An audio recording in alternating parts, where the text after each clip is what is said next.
Mesdames et messieurs, bienvenue à tous. Voici le sommaire du journal. Port autonome de Pointe-Noire, le conseil d'administration loue les indicateurs de performance financière et le zoom de notre rédaction sur les activités maraîchères au quartier Kouraf Raffinerie.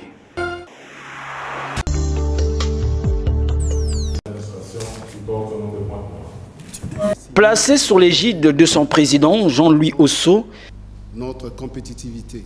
Cette session bimestrielle du conseil d'administration du port autonome de Pointe-Noire a comporté au total 7 points. Il résulte d'entrée de la situation générale de l'entreprise portuaire au 31 décembre 2017 que les indicateurs clés de performance financière et commerciale affichent un état satisfaisant. Le Conseil a noté encourageant les résultats enregistrés par le port suite, entre autres, à sa politique d'investissement en cours sur les équipements, sa gestion et simplification des procédures de passage portuaire. Ce, au regard évidemment de la persistance de la crise économique dans le pays. Le budget exercice 2018 a été également remanié tenant compte de l'obligation à maintenir une gestion saine. Le Conseil a adopté sans amendement le projet de budget réaménagé, exercice 2018, il est arrêté comme suit. En recettes, 43 milliards 149 millions 460 000 francs CFA. En dépenses, 41 milliards 703 millions 800 000 francs CFA, soit un résultat net prévisionnel bénéficiaire de 1 milliard 445 660 000 contre 717 000 millions 860 000 prévus au budget initial. Procédant à la clôture de ces travaux, le président du conseil d'administration a vanté la qualité du travail abattu par la direction générale du port autonome de Pointe-Noire. Après de longs débats très riches par la qualité des échanges que nous avions eus, nous voici arrivés à la fin de nos travaux qui s'articulent par une note très satisfaisante, d'autant plus que nous avions examiné que les indicateurs clés de performance de gestion du port autonome de Pointe-Noire ont atteint des niveaux appréciables. Nous avions également pu observer que l'exploitation de notre établissement s'est soldée au terme de son activité au courant de l'exercice 2017 sur un résultat net bénéficiaire équivalent à environ 7 milliards. Nous avions de même pu revoir notre projet de budget 2018 que nous avions révisé et par lequel nous estimons réaliser à la fin de l'année 2018 un résultat net bénéficiaire de plus d'1 milliard de francs, alors que nous avions, lors de l'adoption du budget 2018, le budget initial, nous étions à environ 700 millions.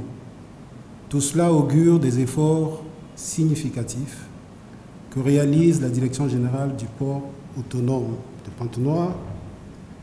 Et nous exhortons donc la Direction générale de Pointe-Noire à poursuivre dans cet élan, et nous allons également suivre effectivement la réalisation d'une activité essentielle, celle concernant la certification, la première certification du port autonome de Pointe-Noire. Outre les 7 affaires à l'ordre du jour, le Conseil a aussi adopté 5 délibérations et pris une motion de remerciement au président de la République, Denis Sassou Nguesso.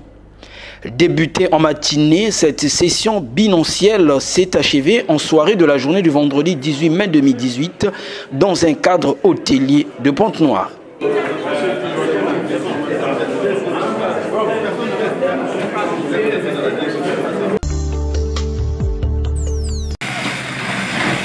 Devant l'imminence des décisions gouvernementales de déguerpissement et de retour au domaine public des hectares affectés à la Kouraf par l'État congolais en 1971, le collectif des habitants de Mota Raffinerie, après leur rencontre avec le préfet du département de Pointe-Noire, Alexandre Honoré Paka, a tenu à organiser une réunion de mise au point ayant pris l'allure d'une assemblée générale des habitants de ce quartier en proie à cette menace gouvernementale, les ordonnant à déguerpir dans un délai de 2 semaines. On ne peut pas avoir 4 millions de ministres. D'où l'intérêt d'une telle réunion de sensibilisation et de vulgarisation auprès de ces populations parfois sous-informées de la réalité de cette mesure d'expropriation publique. À cette réunion du 18 mai 2018, une pétition a été adressée au chef de l'État pour l'exhorter à trouver des solutions intermédiaires à ce problème foncier. Est-ce que Mba c'est vraiment bête que va dire la confiance n'a pas non? Une pétition étayée par les propos émis par certains membres du collectif au micro de notre équipe de rédaction rendue sur les lieux. Ne s'inscrivons pas dans la vision du chef de l'État. Des problèmes fonciers couvrant la période allant de 1971 à 2018 avec le récurrent conflit entre la loi positive et la coutume, laissant ainsi perplexes les acheteurs de terres auprès des propriétaires fonciers n'ayant toujours pas la moralité voulue par l'État. Il y a un plan, il y a bornage, il y a famille Mbota, il y a famille Mbota. Une étendue d'eau, dite lac chinois, née à la faveur de la construction de la nationale numéro 1 par le besoin des carrières de terre jaune qui servaient pour les opérations d'enrobé de sa chaussée. Les trous béants de ce site ont accumulé des eaux pour garder cette nappe d'eau intarissable, mettant en valeur cette zone sud-ouest du quartier Vindoulou, suscitant la curiosité des passants. Pour faire face à cette étendue d'eau, l'on avait cru prendre la salutaire initiative de construire 3 collecteurs d'évacuation d'eau. Le collecteur de Vindoulou à Tister, le collecteur d'André Jacques au dernier pylône et sur le cours d'eau de Ngwambouchi. Sans savoir qu'une telle initiative allait nuire à la vie des populations vivant aux abords de ces collecteurs enfouis dans le sol. Collecteurs qui manquent d'entretien régulier, abîmés, effondrés par des courants d'eau menaçants. Conséquence, l'engendrement des érosions ayant causé des ravins monstrueux à Vindoulou, André Jacques et Ngwambouchi. Des érosions et ravins qui avalent progressivement des maisons, poussant leurs occupants à déménager vers des destinations sans bonheur. Une désolation totale angoissant les humains et les animaux comme ce chien égaré dans ce ravin à la recherche d'une issue de sortie. Un casse-tête pour les autorités en charge des dossiers de la gestion des collecteurs abîmés qui multiplient les efforts d'une solution curative aux souffrances et douleurs de ces populations. Parce que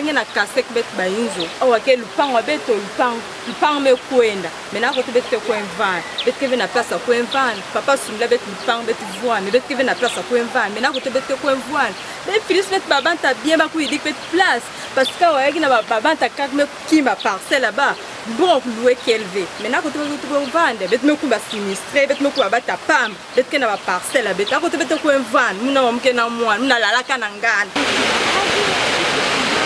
Mais les jours qui passent ne rassurent toujours pas que demain sera meilleur pour les habitants des quartiers Tister, André Jacques, Vindoulou et Ngwambouchi en proie à cette situation écologique provoquée.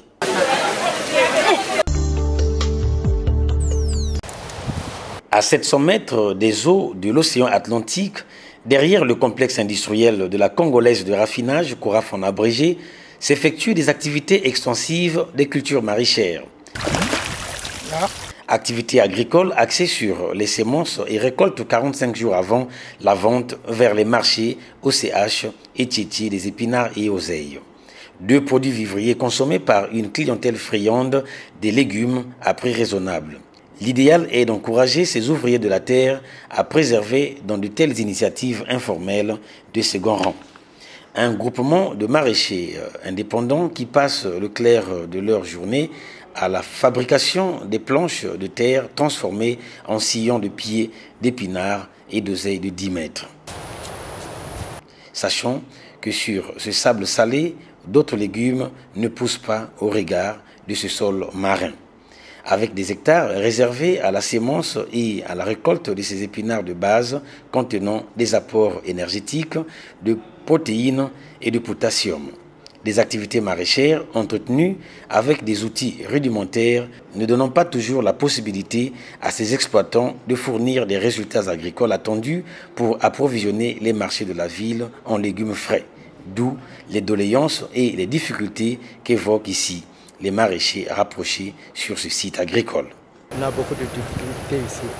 Si on plante des légumes, bon, les légumes ça donne pas bien. Des fois il y a ça donne de boue.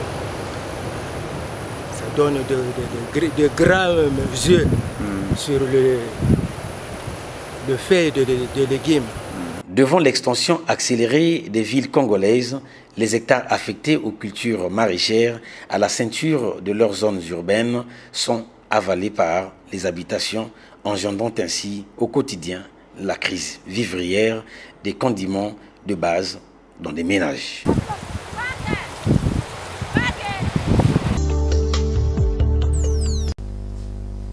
Vous devez être en mesure de nous dire, journaliste, oui, mais vous faites quoi exactement? Léon Jean-Félix Evongo, délégué du Conseil supérieur de la liberté de communication Pointe-Noire-Kouilou, a fait une descente à la direction de DRTV HD pour un entretien avec les chevaliers de la plume et du micro de l'organe déjà cité Antenne de Pointe-Noire. Les conditions d'attribution de la carte de presse, la composition du dossier et la rigueur dans la vérification des éléments du dossier, objet majeur de la communication du délégué du Conseil supérieur de la liberté de communication, lequel a réitéré en guise de restitution le message de Philippe Mvo, président du Conseil supérieur de la liberté de communication. Message qu'il a rendu public lors de sa descente à Pointe-Noire le 25 avril dernier à la mairie centrale. Léon Jean-Félix Evongo précise. Nous venons pour vous apporter chez vous, dans vos locaux, l'information sur la constitution du dossier et bien d'autres conditions pour obtenir la carte de presse ou la carte d'identité de journaliste professionnel. Nous allons axer notre intervention sur quelques points. Qu'est-ce que c'est que la carte de presse? Qui a droit à la carte de presse? Quel type de cartes vont être mis à votre disposition? Quelles sont les conditions de retrait? Quelles sont les conditions de renouvellement de la carte? Longtemps, vous avez attendu cette carte. L'eau a coulé sur le pont. On a dit tout ce qu'on pouvait dire sur l'attitude, sur l'absence de cette carte. Certains ont pris le plaisir de critiquer le Conseil supérieur de la liberté de communication, à qui incombe la mission d'attribuer et de retirer les cartes de presse.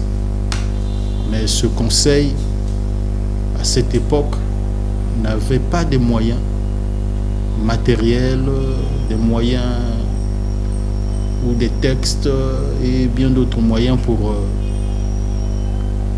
annoncer ou bien commencer l'attribution des cartes de presse. Il a fallu un temps pour le conseil pour mettre en place les textes, notamment la décision numéro 011 du 1er mars 2016. Au-delà de la décision, il a fallu chercher le matériel pour produire les cartes. Il a fallu mettre en place un texte pour créer la commission, pour indiquer la composition de la commission. Bref, tout ce travail a été fait. Le Conseil supérieur de la liberté de communication reste à l'attente des dossiers.